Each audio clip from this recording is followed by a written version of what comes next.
Hey everyone, Boba here. Today I want to talk about the most frustrating reoccurring issues in the FNAF franchise. Springtrap and extra outside materials. Before we get into that though, please like, comment, and subscribe. Our goal is 100 subscribers and I want you to be part of that crew. Leave any ideas for what you want to see down below. Now let's grab our tea and begin.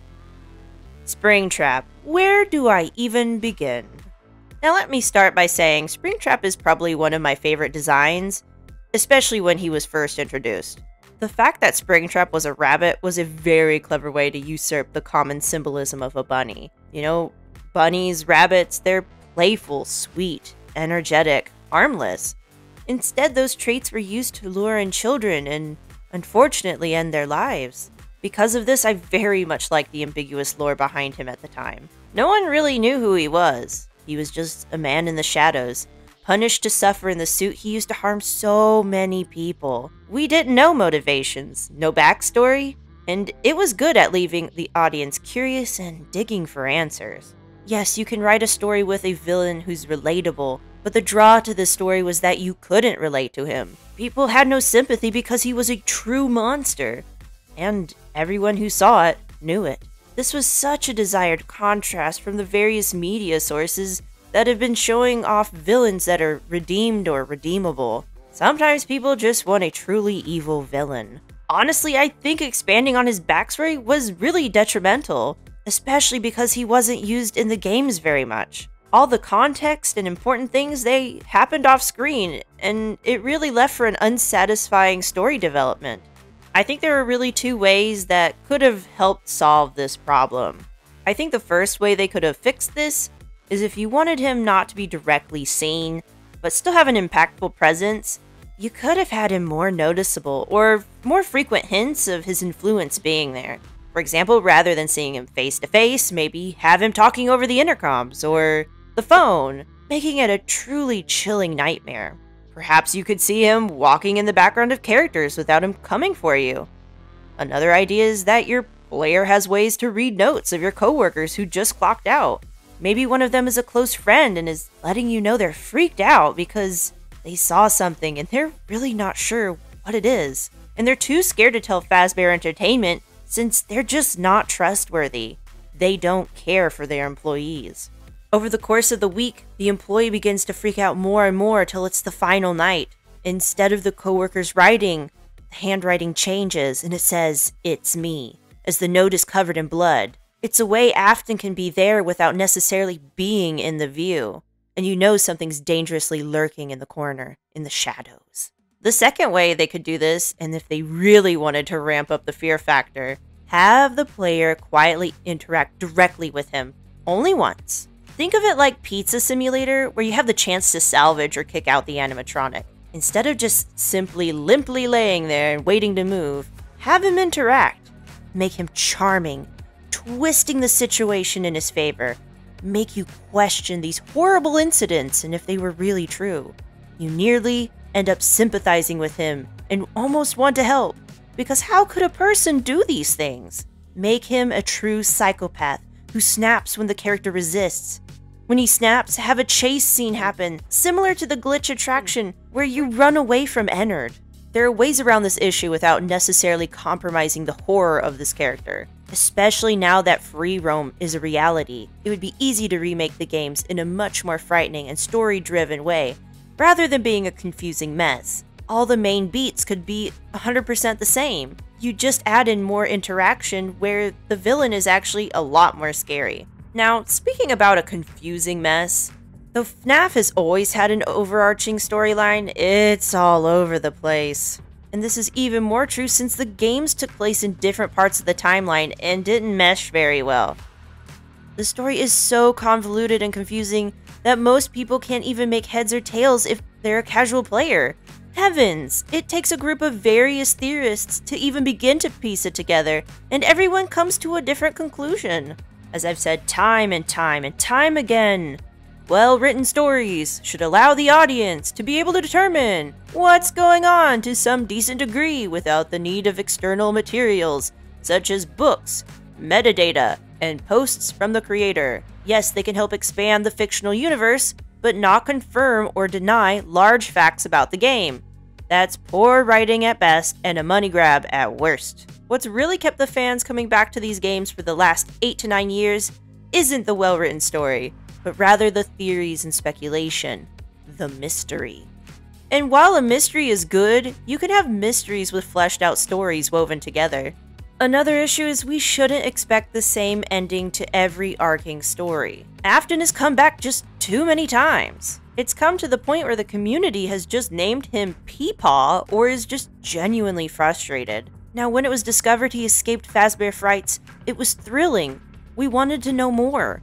So, seeing him at the end of Sister Location brought the fans to excitedly speculate what was happening. When Pizza Simulator came out and there was a truly well-polished ending to Afton, there was a sense of closure and it was satisfying. And Ultimate Custom Night wasn't a normal FNAF game with how it was presented, so he was interesting, but not the main interest. Yet, FNAF VR took that one satisfying arc and tainted it. Glitch Trap was the beginning of the end for the excitement for me. Sure, Glitch Trap was a bit interesting, but realizing he was just Afton was just like, dude, please stop coming back. We know you always come back, but you are supposed to be tortured in hell.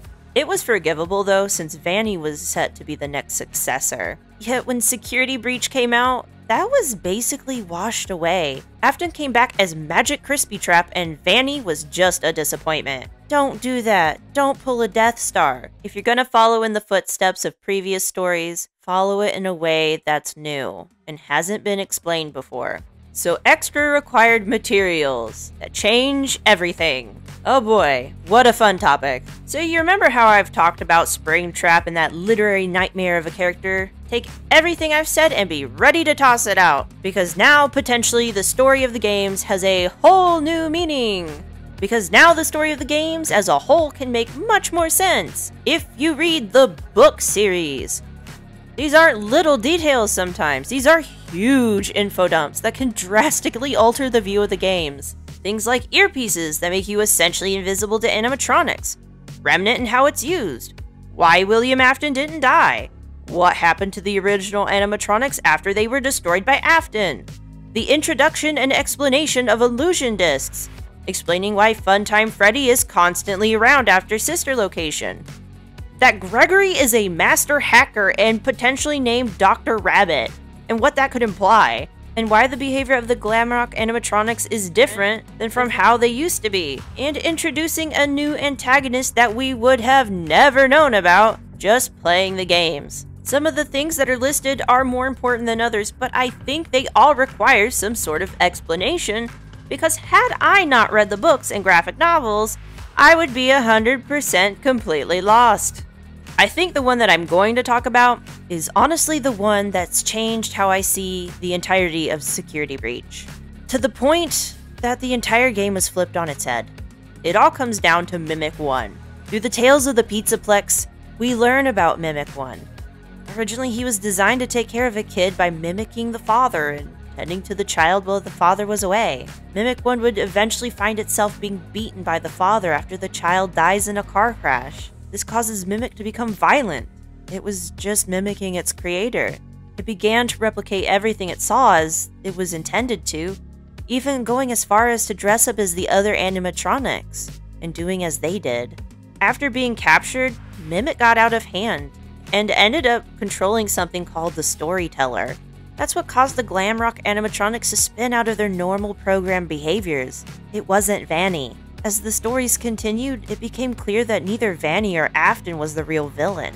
Many people even speculate that Afton is actually truly dead and being tortured by Cassidy still, that it's Mimic who downloaded Glitch Trap's remnant code, replicating this behavior, essentially becoming Afton to an extent. The Afton we see in-game isn't actually Afton, it's Mimic masquerading as Springtrap and taking control over people. It explains why he could touch the computers or the TVs and take control of Freddy. He's still in the mainframe. Mimic just didn't have direct control of Freddy anymore because he was put into safe mode at the beginning of the game. It reset him and put him back into a friendly state while the others were still aggressive. This is why you should never need a book series to reveal such important facts. Casual people aren't going to read a massive series of books to understand the games. Only the dedicated fans of the franchise will. Ultimately, it's eliminating new potential fans from wanting to know more about the games because it's just too confusing. Setting up a game that reveals these facts would be 100% cooler for players to find. They don't have to be in plain sight either. You could make people work for it. They can experience it without having to swim in books.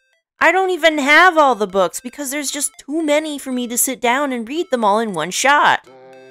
And sometimes those stories don't even matter to the plot. Mind you, I don't mind the stories that don't follow the game plot. And I actually prefer it. For example, Count the Ways. That is by far the best chapter I've read. I really got a sense of how twistedly playful Funtime Freddy actually is. And when I say playful, I'm using that with quotation marks. He's truly a threat, a danger, a menace, sadistic and twisted. And yet he's not actively hunting people down. But it makes my gut wrench when he describes the things he's going to do, and then allowing his prisoner to make the choice. This story makes Funtime Freddy far scarier to me than the games ever could. Stories that expand on characters without affecting the overarching story, they're great additions. It helps us appreciate how dangerous these characters are, how broken, or just their intentions and actions, they just don't always mix well. Don't get me wrong, some of these stories are weird or just not interesting, and those ones I really don't care for. But that's just because it's not my cup of tea. The unfortunate reality is FNAF will be dependent on the books from here on out. The storytelling in the games is just not something you should have high hopes for. It's a true shame considering how exciting it would be to hunt this information down in game.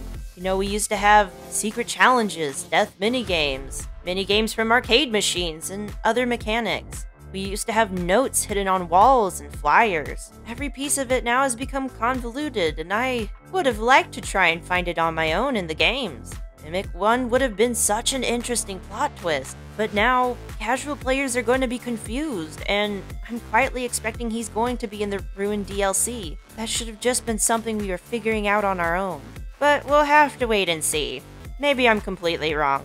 Anyway, that's all for me and my opinions. Leave a comment down below for what you want to see next, and if you have anything to add to that conversation. And I'll see you in the next one. Bye.